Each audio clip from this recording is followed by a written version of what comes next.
So, I'm finally getting to the point to where this thing's pretty close to being done. Well, not done, but pretty close to being able to start it. Kind of been procrastinating. You know, I probably could have had to start it last weekend, but I've just kind of been dragging my feet because I'm honestly kind of terrified. You know, I've got an unknown clutch. Don't know if that's going to work. My first time rebuilding a transmission. No idea what I'm doing there. And my second time rebuilding the engine, which is probably, and of course, you know, my second time rebuilding the engine, which is probably where a lot of my doubt comes from.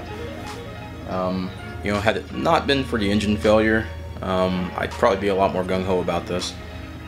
But I'm just honestly, I don't know what I'm going to do if, you know, if something else goes wrong. If, you know, I've gone through all this work and put it back together and spent all this money and it eats another set of bearings, or, you know, something else goes wrong. So, but I'm never going to know if I don't ever get around to actually starting this thing. So for right now, I guess goals for this video, for this update, for this vlog entry, whatever it is you want to call it. I'm going to get the axles back in the transmission so I can then get fluid into the transmission and button that up and check that off the list. Finish the wiring under the engine bay and get fluids into the engine. And of course I got to install the radiator and get all that plumbed back up and an intercooler and all that, but I think for now the main goal is going to be just yeah, just getting everything buttoned up, getting it ready to start. I also kind of screwed around and blew the whole winter. You know, I had really nice cold weather and I could have had it back together then, and I dragged my feet and now it's, you know, back up in the 80s, so whoops, sucks. Let's get to it.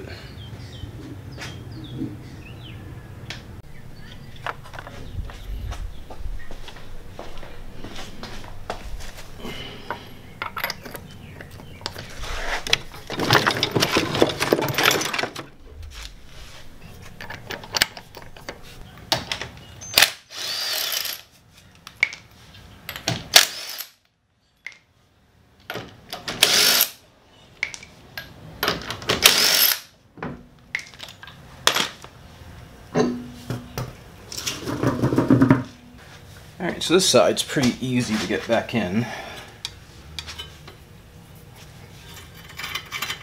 Left everything nice and loose. I don't think I even took that out. Okay, this is all I did last time was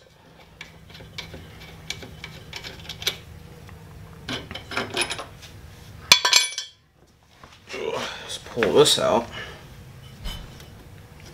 Catch my washers. Or not. Some fall. That works. The fact that this one's a jack shaft, I think, makes it a little easier.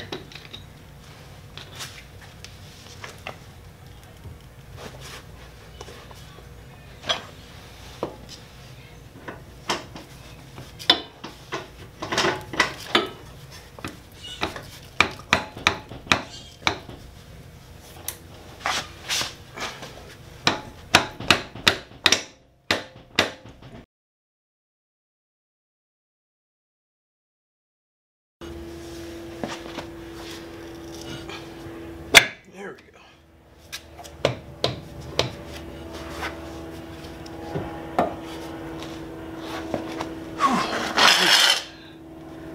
A little warm in here.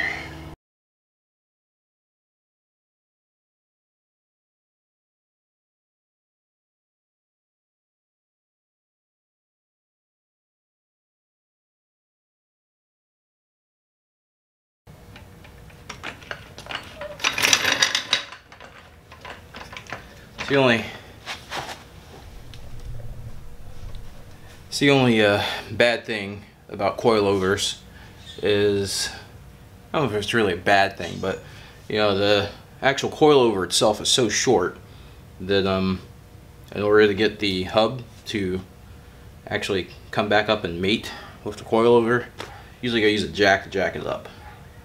Yeah, because it's hard to just kind of pull it up by yourself because it's attached by the sway bar and the sway, you know, it's whatever. But so anyways, yeah, that's back in there. So on to the other side. Pro tip, make sure you clean your shaft off before you go sticking it into random holes.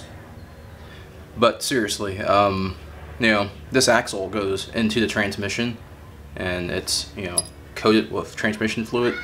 So if you've got dirt and crud and all types of stuff on there, all that stuff is going to get washed off the axle and then start floating around inside your transmission.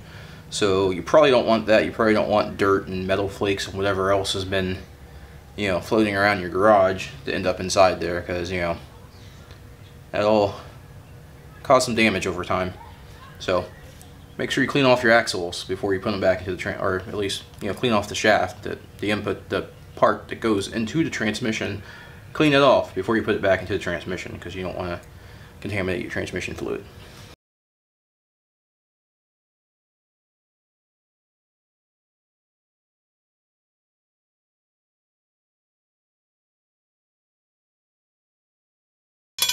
So if you're curious about the spacers, the washers, so I bought these coilovers used. The person that sold them as a set that was for an Escort GT.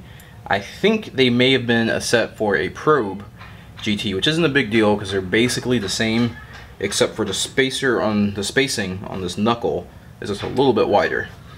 Before people made coilovers for this car, primarily what people did was they bought the ones for the Probe and they just modify them in order to fit. And by modify, I mean just put some spacers in there to close up the gap and make sure it's nice and tight, so you don't squish the spacers and make those bolts loosen up. But yeah, like I said, other option I thought of was just actually getting a flat piece of aluminum and, you know, making one solid piece spacer. But honestly, I think this is probably fine. I think. I'm no engineer.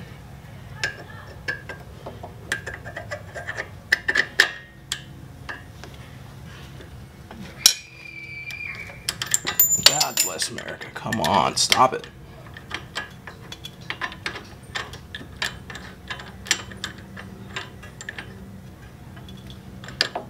This one's longer. This one's longer. That's irritating.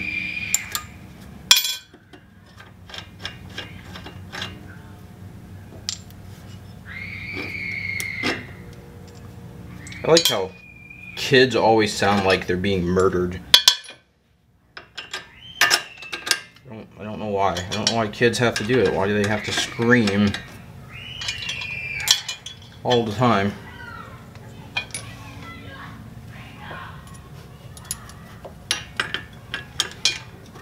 Shrieking at the top of their freaking lungs.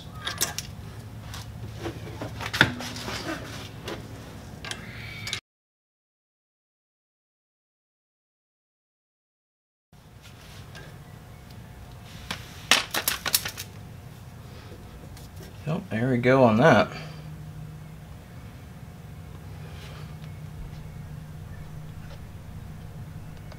I think that's the way I had it. So if you're doing one of these projects and you're doing a, you know, tapping the oil pan and all that stuff, skip the AN fittings. They are unnecessary for a drain. There's no pressure. You can use just a barb fitting and a hose and it makes things a lot easier. This is like probably the biggest pain in the ass I think I have to deal with. And the only reason why I haven't changed it is because I just haven't gotten around, or I'm lazy or whatever. I just haven't gotten around to getting a barb fitting to replace the fitting in the turbo, and then getting a adapter to a barb fitting to go onto the oil pan. So But yeah, this whole thing, it's unnecessary. It makes it a pain in the ass to get it on and off. I mean, I guess ideally, you wouldn't, in a normal situation, you wouldn't be taking it on and off all the time, but in the cases that you do, you need to pull it on and off. It's a pain in the ass.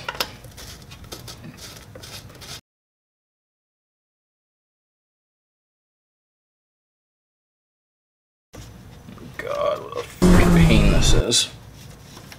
I think that'll be my next thing I tackle, is just replacing this with a standard barb.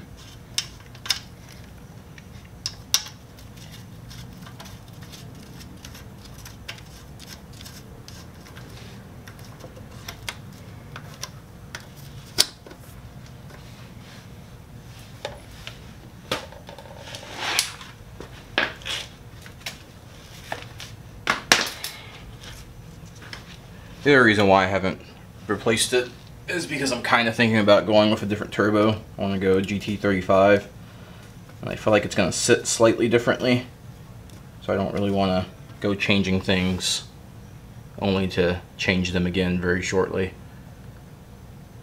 So, I don't know.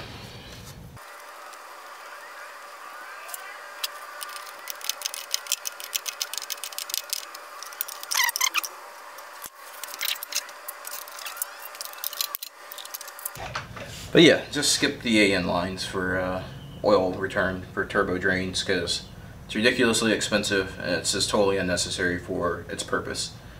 I mean, any type of high temp hose will work. Fuel line, I think even some vacuum hoses might be alright, but just, yeah, just skip the ANs. Guess I'll get this mount bolted down. It's a fairly straightforward task.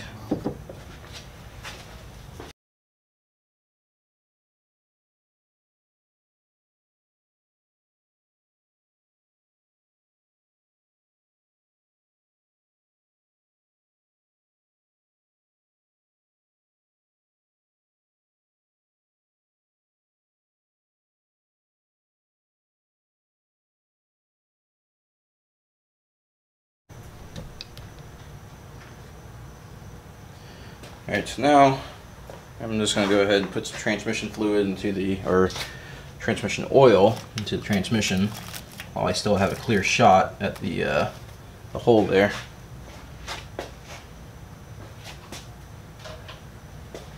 I'm going to be using a 75-90 gear oil because had good success with it in these G series transmissions. Worked in my ZX2 and I ran it in my Cobalt. Should be alright.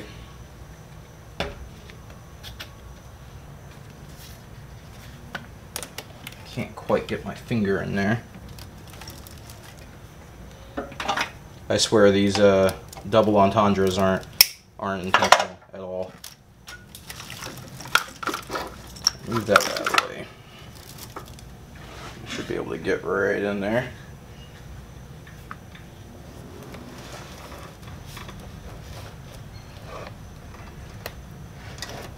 There we go.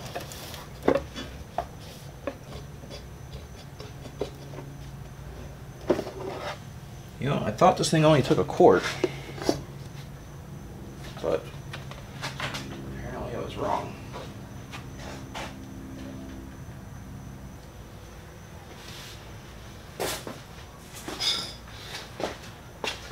Alright, so apparently it takes like 3 quarts, so I'll be right back. Alright. So after that brief intermission, go ahead and see if I can snake this in here again.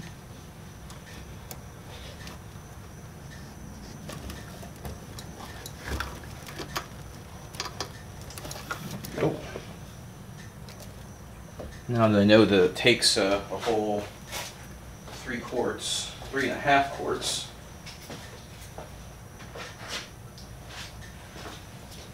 Yeah, so now that I know that it takes a whole 3.5 quarts, I'm just going to go ahead and shotgun it.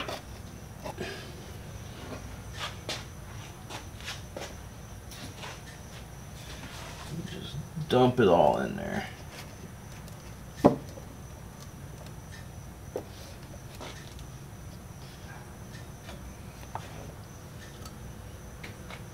I can see it just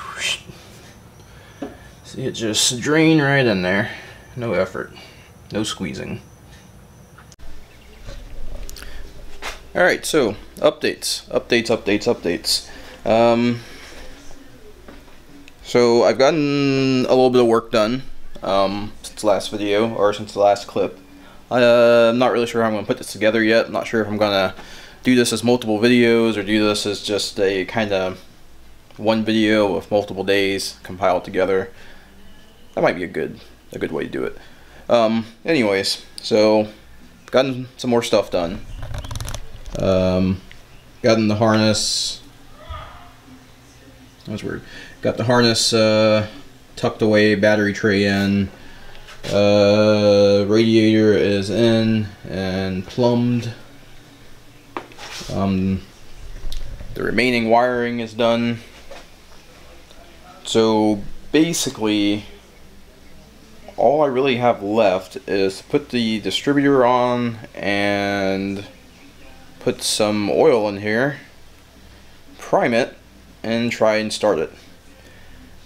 And I'm honestly terrified. I am terrified to try and start this thing. So, let's see what happens.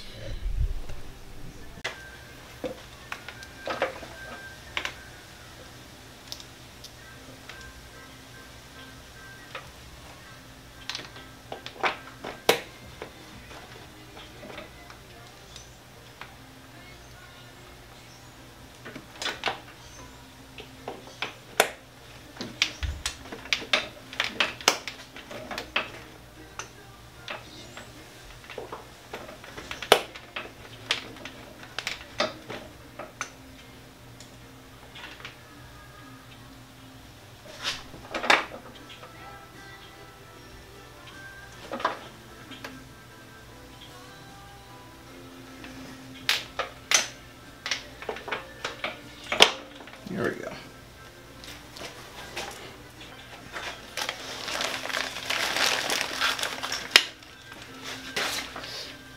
Probably get this wideband back in there.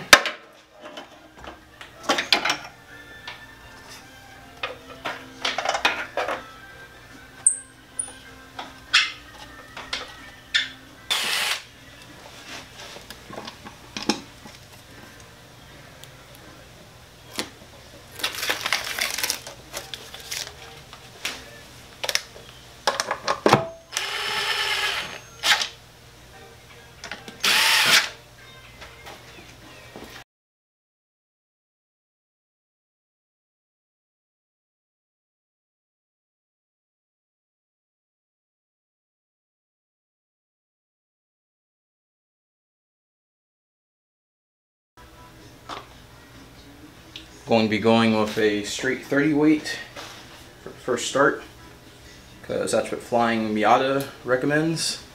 I'm not sure why. I can't find any science behind why 30 weight, or why straight 30 weight, normal, non-synthetic, you know. But this is the only stuff I could find local, so hopefully it doesn't come back to bite me. Oil filter is already on. Before I put the oil filter on, I filled the oil filter with oil and rolled it around to make sure that the element was nice and saturated. Then I put more oil in it.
unbelievably nervous. Not even about to start it right now.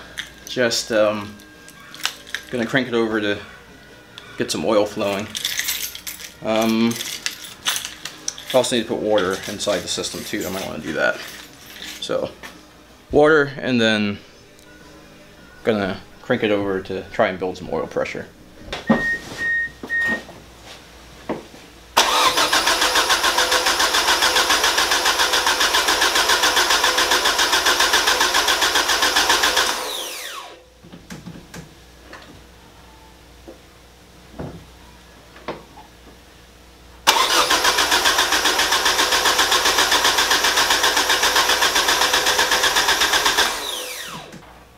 Oh, looks like we got oil. You're good. We are pressurized.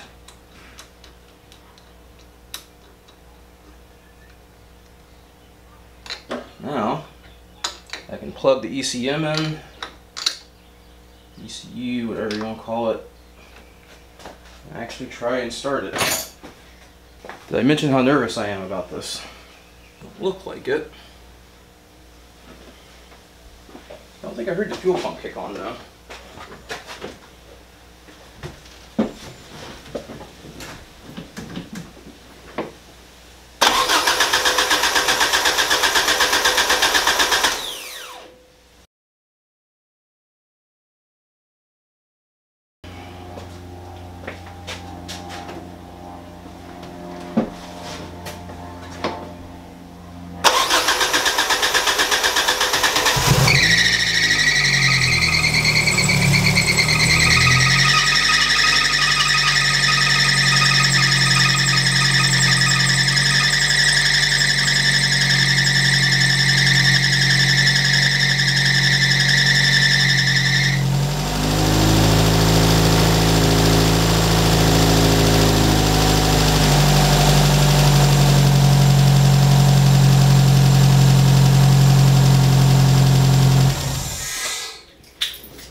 She ran.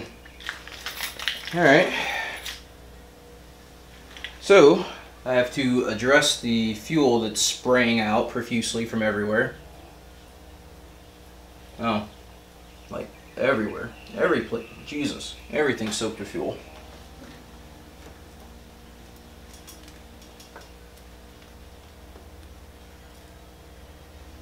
I'm just gonna let that sit. Sometimes if the gaskets sit, they kind of expand a little bit and they'll seal themselves up. So before I go pulling it apart, I'm gonna let that do its thing. Also, I gotta find a new belt for, yeah, this belt's pretty much had it. The alternator's all the way out as far as it'll go. And, yeah.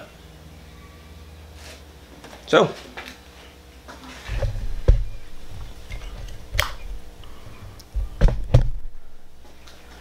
yeah, I'm gonna go in, take another break, and come back and check on this in a little bit.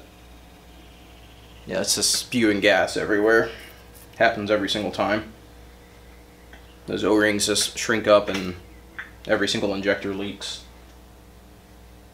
So hopefully it stops. We'll see if it stops.